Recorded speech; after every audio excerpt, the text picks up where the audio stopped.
இந்த வெற்றிக்கு நான் காரணம் கிடையாது. இந்த விருதை அவருக்கு கொடுங்க அப்படிங்கிற மாதிரி போட்டிக்கு பிறகு ருத்ராஜ் கெய்க்வாட் பண்ண இந்த ஒரு செயல் தான் இப்போது ரொம்ப வைரலாக போயிட்டுருக்கு.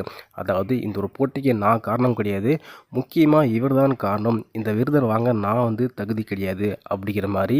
ஸோ தோனியே உள்ளே வந்து கண்டிப்பாக இது நீ தான் வாங்கி ஆகணும் அப்படிங்கிற மாதிரி பார்த்தீங்கன்னா சொல்லியிருக்காரு. ஆனால் அப்பயே வந்து மறுத்து வந்து இந்த விருது எனக்கு வந்து போக வேண்டிய விருது கிடையாது, இவருக்கு தான் போகணும் அப்படிங்கிற மாதிரி ஸோ தோனிகிட்டே சொல்லியிருக்காரு. அது என்னன்னு ஃபுல்லாக பார்க்கறதுக்கு முன்னாடி நம்ம சேனலுக்கு ஏதாச்சும் புதுசாக சப்ஸ்கிரைப் பண்ணிக்கோங்க.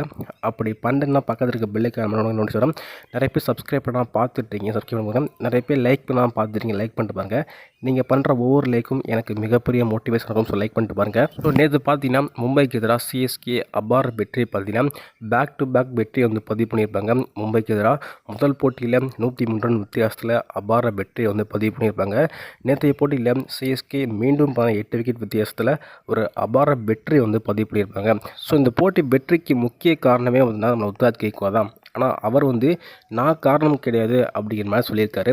குறிப்பாக இந்த போட்டியில் CSK back to back 2 wicket வந்து இழந்திருந்தாங்க. அதுக்கப்புறம் ஸோ முக்கியமாக ஆக்ஷலேட் கொடுத்து ஸோ நல்லா ப்ளே பண்ண வந்து கார்த்திக் சர்மா தான், அவருக்கு தான் இந்த விருது வந்து போய் ஆகணும். ஸோ நான் வந்து முக்கிய காரணம் கிடையாது. முக்கியமாக சொல்லப்போனால் போன போட்டியில் நான் இதே மாரி தான் ப்ளே பண்ணேன். அப்போ எல்லாருமே கேப்டன் சரியில்லை, ஸோ வந்து பாலை சாப்பிட்றாரு, ஸோ கேப்டன் ஃபார்மில் கிடையாது அப்படின்ட்டு என்னை விமர்சனம் வந்து நிறையா வந்து பேசியிருந்தாங்க.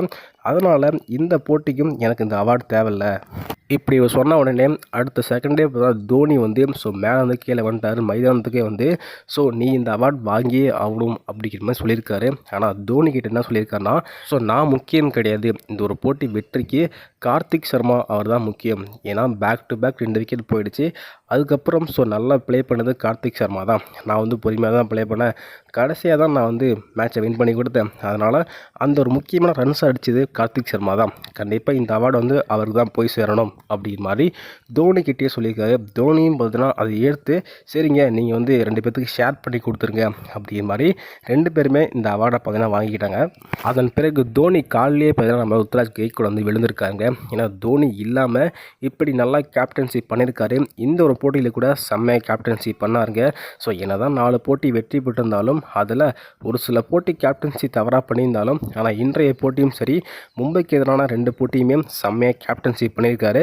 ஸோ 160லே சுருட்டினது ரொம்பவே நல்ல விஷயம்தான். கண்டிப்பாக கேப்டன் இப்போ தான் ஃபார்முக்கு வராது அப்படிங்கிற மாதிரி தோணுது. ஸோ கண்டிப்பாக மிகப்பெரிய விஷயம் அப்படிங்கிற மாதிரி தோனியும் பாராட்டியிருக்காரு. அதனால தான் தோனி போட்டி நடக்கும்போது பார்த்தீங்கன்னா தோனி மைதானத்தில் இருக்கவே மாட்டார். ஸோ போட்டி முடிஞ்ச கையோடு தான் அவர் வந்து திருப்பி மைதானத்துக்கு வருவார்.